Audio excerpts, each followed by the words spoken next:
Tonight on the Muskie Daily, we'll be taking a look into the new Concord Christmas decorations for 2 museums. We'll see how Muskingum University's faculty, staff, and students brought Christmas on campus to local children. And we'll feature a fellow Muskie and what his obstacles he went through after a wrestling injury.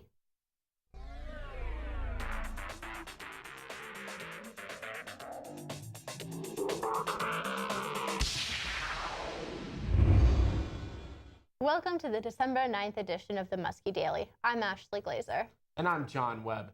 Today, let's start our news with an old-fashioned Christmas.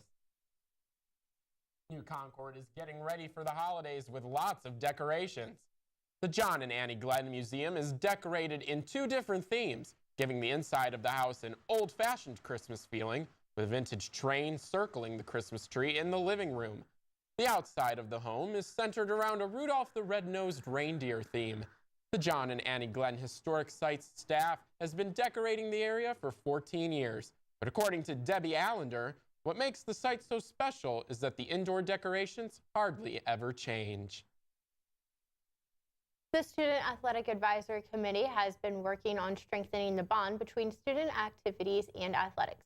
SAAC has been currently working to get more students to attend sporting events and on creating awards for the new awards ceremony that will be held in the spring of 2016. The president of SAAC, Allison Gillian, has more on what SACC is trying to do. Right now, our goal is to try to get more people to games, fill up the bleachers. That's been something we've been really wanting to try to do, and I understand it's hard, but just trying to get the students to come and support the Muskies, even though it's kind of hard depending on what sport it is and if they have a winning season or not. Christmas on campus finished up its 26th year at Muskingum University.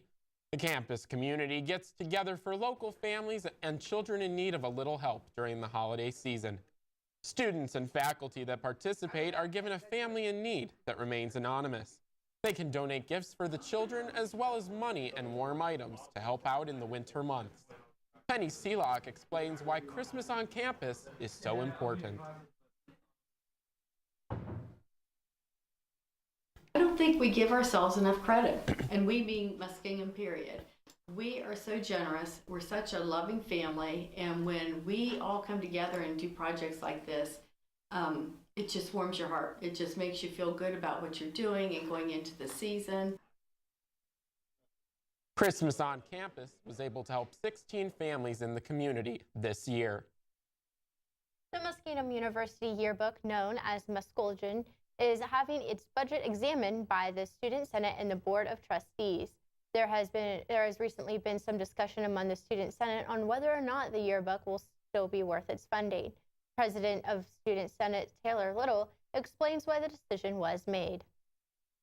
Our goal wasn't to kill the yearbook, if you will. That wasn't what we wanted to do, but it was a large expenditure, $40,000, and that was in the hands of 5 students. Little says that the yearbook was just too big of a job for such a small group. An adaptation of Eugene O'Neill's Ah Wilderness is coming to Muskingum University at the Sandra Wolf Thompson Theater stage. Instructor of theater Jimmy Bohr explains why he chose this play. The classic. Doing Eugene O'Neill for us as Americans is, like the British doing Shakespeare or the French doing Moliere. For us, he's one of our best and premier playwrights. And so I'm sure that, being able to do a play like Our Wilderness, being able to do a classic like this, an American classic, is truly will be great for these students. The play will hit the stage in February. Muskingum University junior John Rao has returned to the mat for the 2015-2016 wrestling season. Rao suffered a concussion during a lacrosse game in the spring. It caused him to have to withdraw from classes for a semester in order to let it heal properly. I had to withdraw from college for the semester, and I attempted to go through classes after my concussion. I could not try to focus. Like, there's no way I could possibly go through school. Rao is looking forward to a great season on the mat this year. He got his first win since returning from injury on November 19th with a 6-4 decision over DJ Grindle of Waynesburg at the 149-pound weight class. We're going to take a short break, but when we come back, we'll see what happens when a car and a train collide. And we'll also take a glimpse into the China air pollution. We have the music. We have the cameras. We have the talent. Orbit Media, where the magic happens. On the story. On the quad. On the scene. This is the Muskie Daily.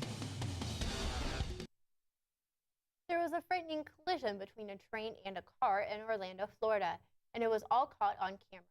Matt Lupoli reports.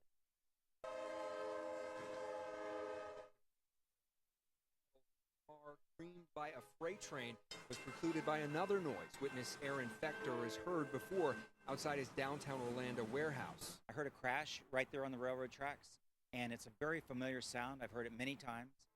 That's why Fector's camera was ready to roll when this white Honda Civic became stuck on the tracks. All these people came around and started helping him push, and they pushed him backwards, and he did back up. That's when I thought he was going to get free. He backed up all the way to here, but he couldn't get over this last step. But it wouldn't budge. Finally, the driver and passenger stepped away seconds before the train came careening into their car.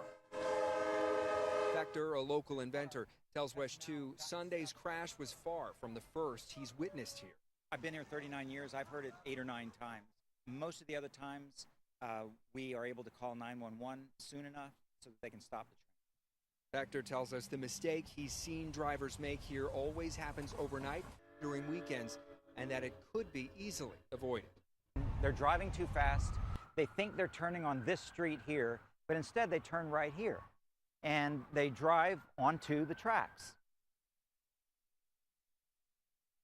No one was hurt in the crash. The train's operator told police he saw the car but didn't have enough time to stop the train. Beijing is now under the highest alert for pollution. The government says air quality in the Chinese capital is hazardous right now and will be for the next few days. This is the first ever red alert in Beijing.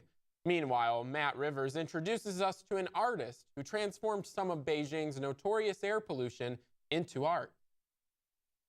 This is what it looks like when you vacuum air pollution. And this is what it looks like when you use the tiny toxic particles you collect to help make a brick. The man behind it is an artist called Brother Nut. Some people think this is ridiculous to vacuum dust in the air. But he's doing it to make a point about China's air quality. So he spent 100 days walking the streets of Beijing, towing his vacuum, sucking up the pollution Beijingers breathe in.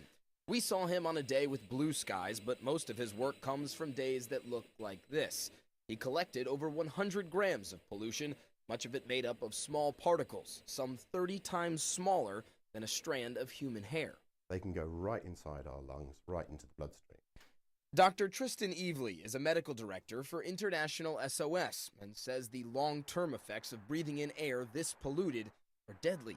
Asthma, chronic obstructive airways disease, and also even things like heart attacks, because the pollution can trigger that as well. Air pollution can be made of everything from soot to heavy metals like arsenic and lead, likely now a part of Brother Nut's pollution brick. Here's a picture of him pouring the dust into a brick mold. Air pollution is a problem for everyone, and now we are being deprived of our right to breathe fresh air. His art project went viral, perhaps not surprising, in a city where 21 million residents have to deal with pollution every day. Brother Nut says someone offered him $1,600 to buy this brick, but it's not for sale. He says the goal was not about making a profit, but about raising awareness by putting pollution in the palm of your hand. Matt Rivers, CNN, Beijing. We'll be back after a short break to give you the weather forecast for New Concord and the surrounding areas. And later, we'll have an update on the Fighting Muskie sports action. Stay tuned. This is Will Mullins, and I want to encourage you to watch Chapel on Orbit TV Friday, Saturday, and Sunday at 5 p.m. and 10 p.m. Thanks.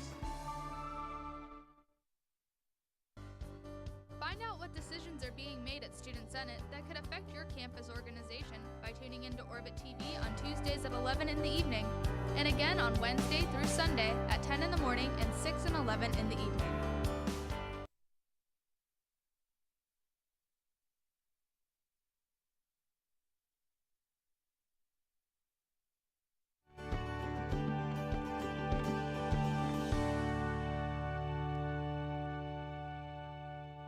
Welcome back. We're currently experiencing some humid weather for December.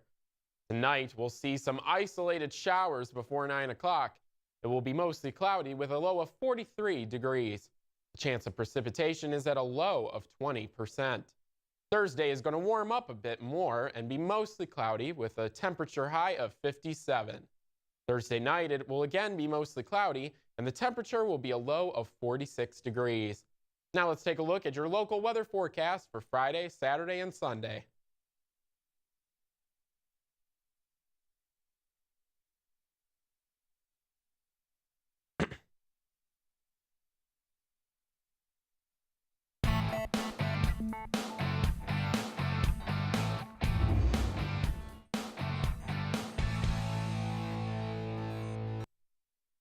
A lot of Major League Baseball trade rumors are floating around today, with some deals already being agreed to.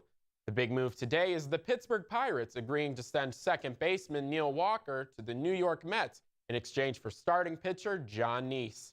The trade likely spells the end of Daniel Murphy's time with the club, as he would give up the starting second base position to Walker, who is considered a defensive upgrade for the Mets.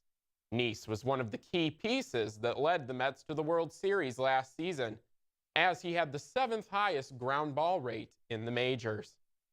One rumored trade that may have been in the works today involved the two Ohio teams attempting to swap some players. The Cleveland Indians and the Cincinnati Reds have reportedly opened discussions revolving around reigning home run derby champ Todd Frazier. The deal is reportedly unlikely, and the teams appear to have tabled the deal for right now. Reports also surfaced earlier today that the Reds were in talks with the White Sox about trading away Frazier, but those talks reportedly fell through as well. For more on sports, tune into WMCO 90.7 for the Muskie Sports Blast every weekday night starting at 8 in the evening. We'll be back after the break with information on the Muskingum University Vespers program. We have the music. We have the cameras. We have the talent. Orbit Media, where the magic happens. On the story. On the quad. On the scene. This is the Muskie Daily. Muskingum University is offering its Advent Christmas Vesper service on Sunday, December 13th at 6:45 in the evening, starting with prelude. The main service will follow at 7 o'clock. Dr. President Ann Steele will extend to the community a Christmas greeting. The Muskingum University Concert Choir, directed by Dr. Zebulon Hyben, will provide the musical entertainment for the evening. There will be readings for the Nativity story and a candle lighting ceremony. Readers for the event will consist of faculty, staff, students, and community members. This event is free and open to the public. While we wait for the blessed hope, Thanks for watching our final Wednesday episode of the Muskie Daily. To find out more from Orbit Media, make sure to pick up a copy of this week's Black and Magenta. Interested in the Advent Christmas Vesper service but can't go? The service will air live on WMCO 90.7 and re-air on December 19th, 20th, and 27th at 2 o'clock. Have a great day, New Concord.